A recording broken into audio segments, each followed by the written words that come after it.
Welcome everyone to another episode of Rooftop Perspectives. I am your host, LanceScurv. Good breakfast, good sleep, a lot of little chores to do today, lots of content to make. Life goes on, life is smooth, for now. Even though I'm not a person who will anticipate the negative, I don't harp on that, but we have to allot a little emotional reserve for that when it does happen so we can be smooth and get around it. For those who are going through things right now, and this is going to be a very short video because Mr. SCURV and I have to take a run out and enjoy some of this weather and come back with some really good fruits to make some smoothies. But whenever you are in a reality, or let's just say, for example, a present reality, the present reality, right? That it's not going to last forever. And you have to draw strength from the fact that you have gone through things before in life that you thought weren't going to end, you thought was going to last forever, you thought may have been the worst thing that could never happen to you. And now look, it's a distant memory. Think about the jobs that you used to have where they may have been supervisors or co-workers that you literally could not stand, not because you're evil, but because of how they threw off on you or treated you. You know, think about old relationships that you were in that you knew that you had to get up out of this thing because it was so toxic and you didn't know how to go about it, and finally it happened somehow, some way. Think about all of the past situations and past realities that you have been in, and now they're gone. So if you're going through something now, understand that sometimes some situations take a little longer to come up out of. Some have to work themselves out naturally, you know, and take its time. Some you can just say, this is it.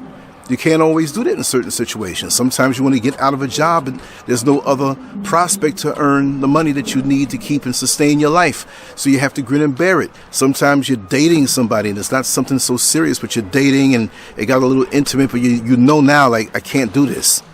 Then you have more power if you do have the gumption to end it, right? So you have to understand that time in this journey will take you, and we say time, and we know that time on this earth is real, but it's an artificial construct that is not on the next level of after transition. It doesn't exist. So we want to remain in that place where it doesn't exist, even though we're here where it does exist, meaning you can't think of, oh, time. It's placement and being in a stillness that you have inside of yourself as you navigate this journey called life. Right? You're still the same person. Hopefully you grew a little bit. Hopefully you advanced yourself and have a little more insight and knowledge as to how to navigate this thing called life. But I'm telling you as a fact of what I know, if you don't know it, if you're going through something right now that is so painful, so torturous, so bad to you, not evil bad, but painful, hurtful bad. There's all kind of things that can make us feel like, man, this thing's never going to end. I'm going to end my life. I'm going to do. No, don't do that. This is the thing that makes you appreciate when the good times are there. And this is not going to last forever. It's not going to be something that's just going to be forever. Now, if you catch a disease that you can't get rid of, well, that's something else. Hopefully you're not living reckless like that. But the bottom line, 99.9% of these situations in life that irk us and make us feel as though we're doomed, you know, that's going to pass. So therefore, you don't make major decisions, or you don't make major decisions considering the reality that you're in right now, because your reality can change. Remember the time that you found a large sum of money? It might not have been $1 million, but you didn't have any money that week. And you say, hey, I can't do anything this weekend.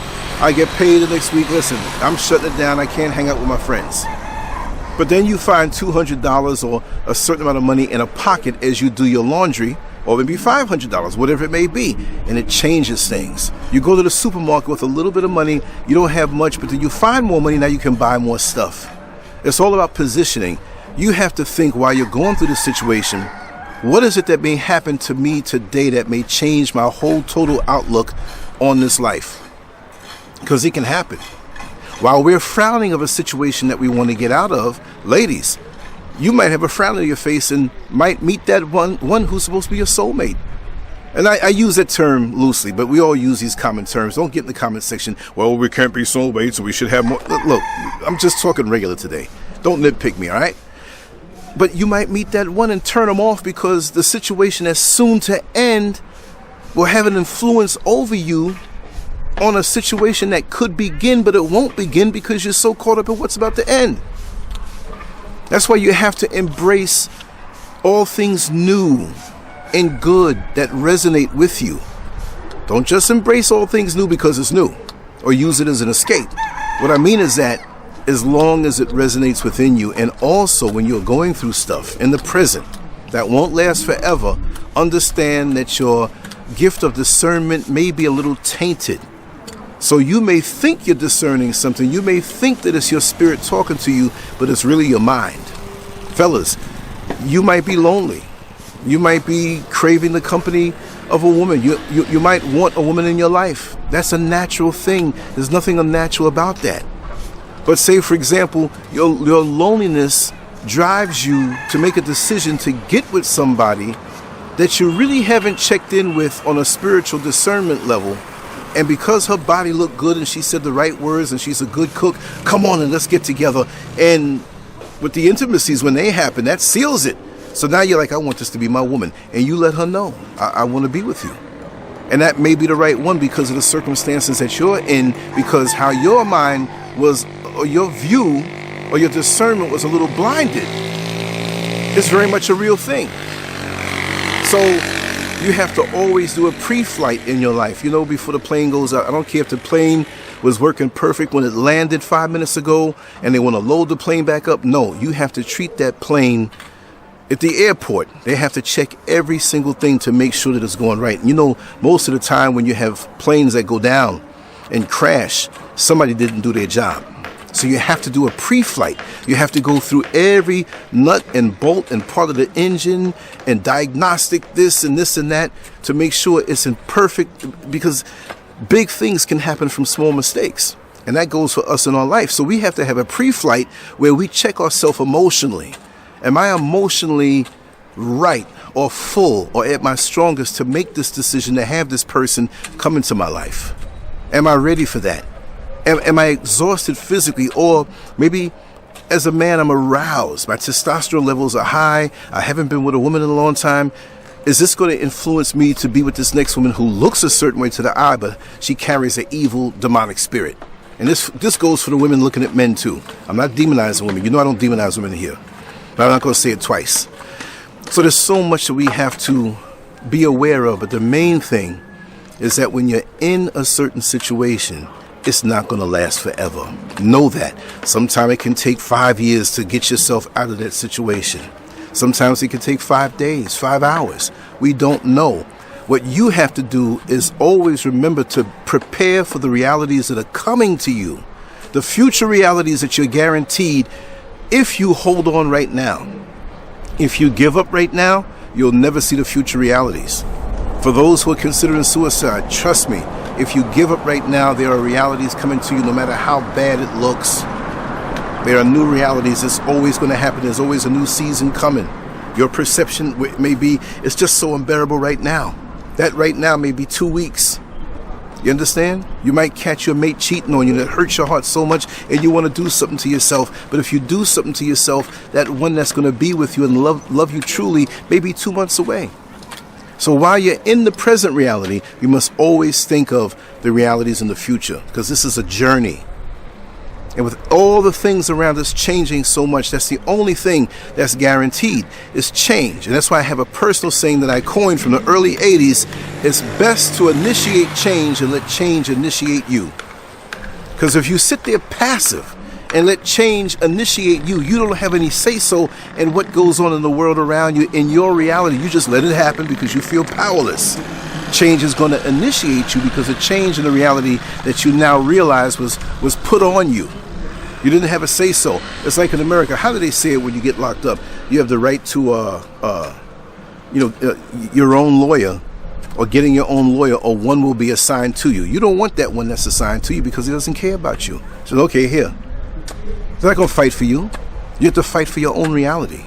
So you have to understand how much power you have over your reality.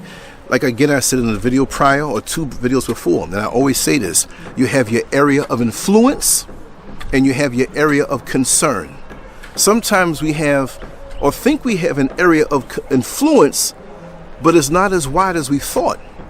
Sometimes it's just a concern that we can't change. I'm concerned with my brothers and sisters in America, where I grew up in New York City and all over. The people who are all over America, all over the world who follow this channel. I'm concerned for them. But do I have millions of dollars to give to all of them if they have a financial need? No.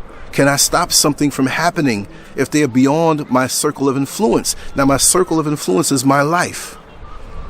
I can influence Mrs. SCURV. I can influence the people who are friendly here with me here in Accra, my new friends. I can influence them because I can put my hand on it. So we have to differentiate that we don't flip out over something that's merely a circle of concern, which is usually wider than our circle of influence.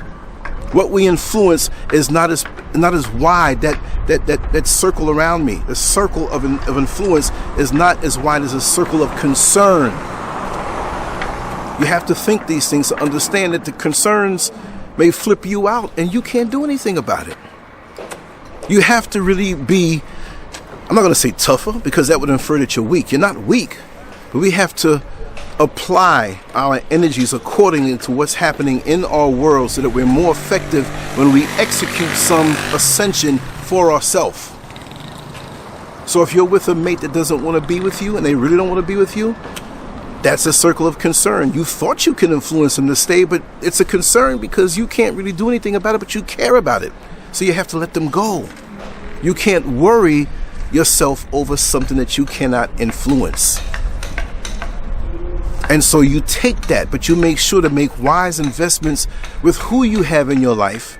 You make sure that you have a certain area of influence over them, not control, but influence, where they are open to talk to you.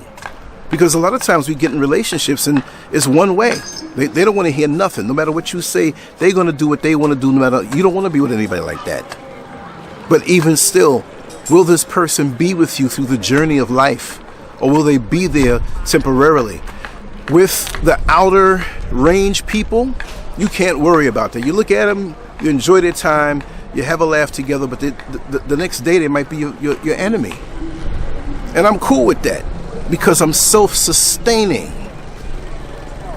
I can be by myself. I enjoy being by myself. I enjoy spending time by myself. Also, you always create and go after the things that will last in your life past this present reality. So if this present reality, you find things that disappoint you, or if you find that the people around you are not for you, then what you have been doing for your legacy will continue on into the next reality. You know, I've been doing this thing for a long time. I'm going to wrap it up after this, but I've been doing this thing for a long time. And I have gone through realities or people who are around me who say they supported me and hey, I'm with you, and they turn out to be your enemy. But never once did I stop doing what I'm doing. Let's use this as an example. The whole LanceScurv.com thing, LanceScurv on social media, as an artist, as a writer, as a person doing videos, all and everything in between, wherever I can fit in, right? I never stopped it because that's for me. So if you disappoint me, I'm not going to feel bad like, oh man, I stopped because this person told me to stop, or I felt secure that they influenced me to stop because we're going to do this thing together, whatever, and now they're going. I would feel so stupid. So even while these people are there, whether they claim to be in your corner or not, you must do what you must do to be able to carry on so that when you look back on your various realities through this journey of life, you say, you know, I did not stop. I have always had my back. I have always pursued the things that I wanted to pursue, and I didn't miss a day. I don't care if it's a whole bunch of people you think are friendly saying, come on, let's hang out today. Take the day off. Let's go as a group. That whole group might be plotting your downfall. No, I have to do this for me now, and then maybe if my spirit feels to do so, because this, what I do now, will go for my future realities. And when I look back, I have been in relationships since I started this. I was at the end of a marriage and at the beginning of another one, and in between they would think, I mean, if I let those things influence me, I would not be proud enough to say, you know what, throughout all the fake friends and fake energies around me and hateful people or, you know, haters that had a smile on their face, I held on to this thing and nothing, I didn't stop. Because this is a journey. And this reality that you see now, even when it's good, I'm not saying it's going to be bad. It can be better. But wherever you are on your journey, understand that there's always better, there's always new, and this is not just it. I could have said it that way and it could have been a 5-second video, but you know I had to go into detail and give examples. Anyway, I'm going to run. Mr. SCURV is probably ready for me now, waiting for me. So I'm just going to say salute to my brothers. Much love to my sisters. The sun is beaming bright high up over me, and we have a couple of hours to really have some fun and get some sun on this pale body of mine. And the feedback and the just the dialogue with the messages I'm getting, it's wonderful. I'm going to do a lot of shorter videos, a whole lot of them, different places, different angles, and every day is a joy, and I'm looking forward to my life because this journey is definitely sweet. Understand that. And if it's not sweet for you now, hang around. It'll change, and you'll say, what was I thinking about? Life is good. And for your enemies, always know that living good is the best revenge. You don't have to say anything to them. You don't have to argue with them. They can watch you. They peep up on your channel if you have social media or different platforms. Don't front. Let it be what it is. But you're living, you're breathing, you have a shot. Whatever you're into, pursue it. Let them see it. Let them get mad. Because the more they watch you is the more they're not doing anything for themselves. So living good is the best revenge. And enjoy this journey because tomorrow always brings the promise of something better. Don't let anybody else tell you different. Much love to you all. Comment on this video, share the video. You know the drill. And I'll be on later on with some more, maybe a live, but definitely a few more of these. I love these. And life's a journey, and I'm loving it. Much love to you all. Peace.